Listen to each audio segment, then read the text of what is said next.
I don't know what it means to just get by with doing the least I can do. All I know is how to be the one who goes hard, working to see it all through. I'm not gonna wait around, these feet are gonna hit the ground. Do it with all of my heart. I'm gonna do whatever it takes to make it happen. Whatever it takes, I'm gonna give it my all. Eliminate all distractions. Every day, no matter the stakes, I'm gonna do whatever it takes to make it happen. Whatever it takes, I'm gonna give it my all. Eliminate all distractions. Every day, no matter the stakes, whatever it takes.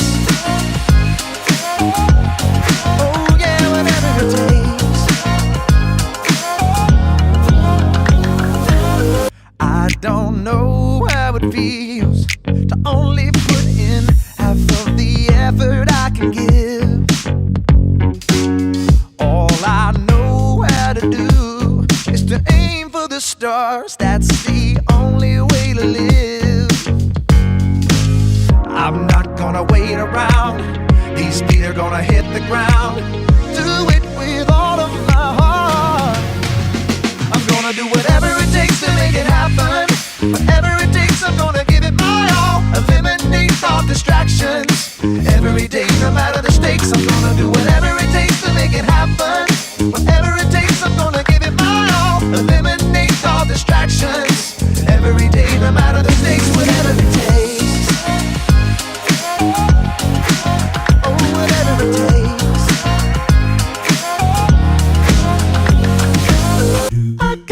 I gotta do whatever it takes. You gotta do whatever it takes. We gotta do whatever it takes. I gotta, you gotta, we gotta do. Oh, I'm gonna do whatever it takes to make it happen. Whatever it takes, I'm gonna give it my all. Eliminate all distractions. Every day, no matter the stakes, I'm gonna do whatever it takes to make it happen. Whatever it takes, I'm gonna give it my all. Eliminate all distractions. Every day, no matter the stakes, whatever it takes. Oh yeah, whatever it takes. Yeah.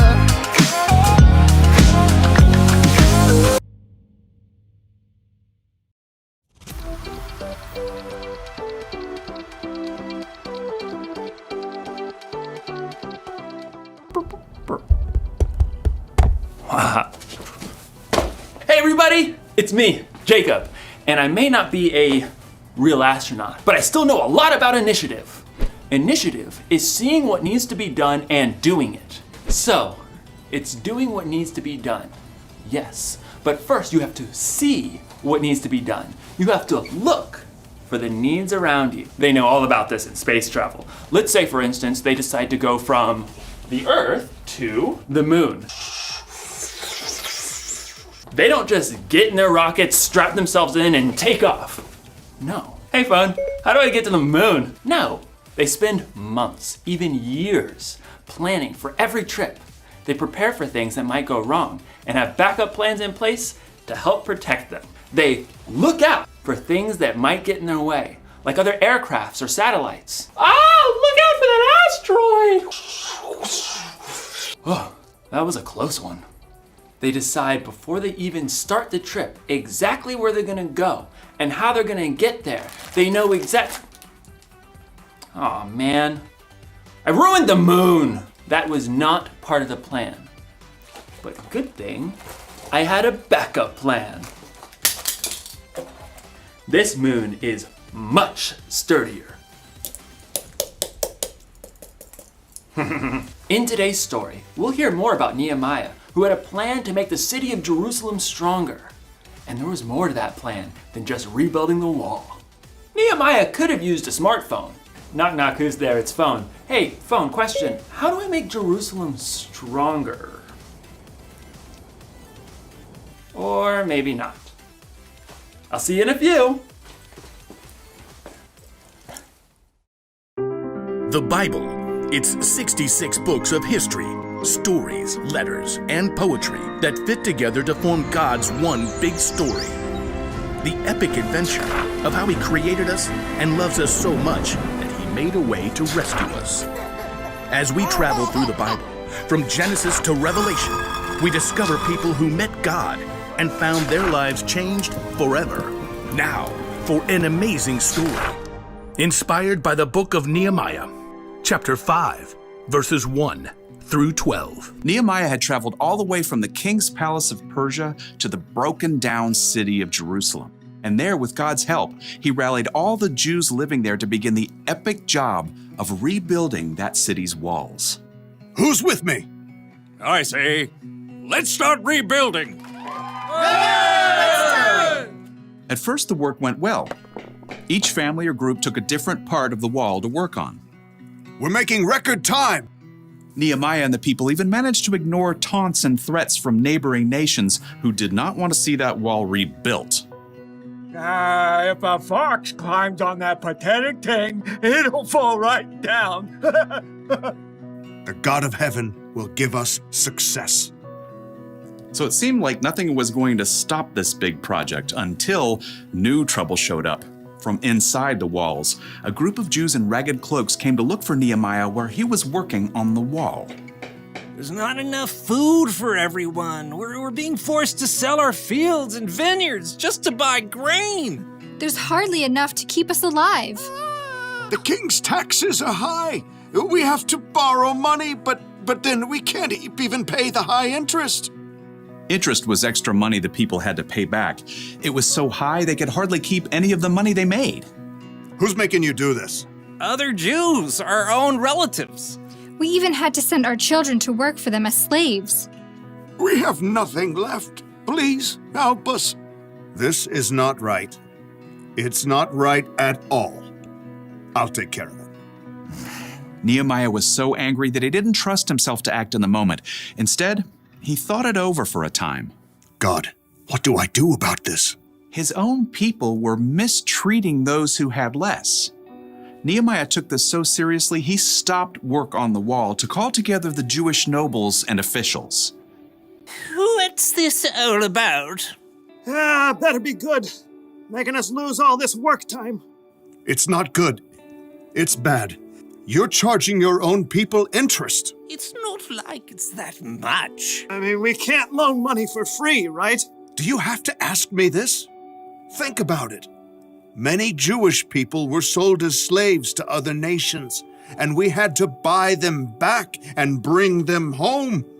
Now, you're charging so much interest, they are forced to become slaves again. Oh. No one could argue with Nehemiah. They listened quietly to his next words. What you're doing is not right. We have to show respect for God. Look, I am lending money and grain to the people who need it, and so are my relatives, but we aren't charging any interest. So, what should we do now? If you've taken anything in payment, give it back. Fields, vineyards, olive groves, houses, give it all back. Even the interest that you've charged, do it now. God moved in the hearts of the people because instead of arguing, they agreed. We'll give it back. We won't make them give us anything else. We'll do just as you say. Very good. Nehemiah sent for the priests so that the nobles and officials could make this promise before God. You must keep this promise, or God will deal with you. Amen. Immediately, the officials did as they said. Here are the papers. The vineyard is yours again. Oh, thank you. I've been working years to get it ready for a good harvest. I took too much. This is yours. This means my son can come home now. So once the nobles and officials made everything right, work on the wall began again, faster and stronger than before, now that everyone had what they needed. And Nehemiah continued to show his people how to treat each other, even though King Artaxerxes had appointed him governor. You know, all the other governors made the people pay them silver and give them lots of food and stuff, even land. That's too heavy a load to put on the people. Instead, Nehemiah dedicated himself to working on the wall.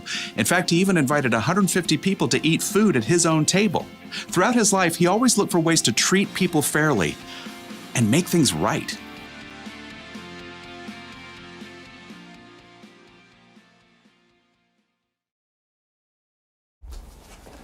The city of Jerusalem was in trouble because the walls had been broken down. But that wasn't the only thing that was broken. Nehemiah looked and saw that some of his people were being treated unfairly because they were poor, and he did something about it. He stood up for them and worked to make things more fair. Initiative starts with seeing what needs to be done, and more often than not, it starts with seeing who needs to be helped and what needs to be made right. That's one of the reasons Jesus is so amazing. He saw people. He showed people how valuable they were by loving them no matter what, and he inspired them to love others. We're called to love people too. We should stand up for people who are being treated unfairly because of the way they look, or where they're from, or how much money they have, or what they believe in. If you've ever been treated unfairly, then you know how it feels. It's not good, but maybe you also know how it feels when someone stands up for you, when someone's on your side. Standing up for people is one way we can make things more fair. We can make things right, and it's one way we can show others the love God has for the world. So, here's the one thing to remember today. Look for ways to make things right. Make a plan. Decide before you start your day that you're going to look for the needs around you. And speaking of needs, it looks like I'm gonna need another moon. This one's just too delicious. This moon tastes like cheese. Oh. I'll see you next time.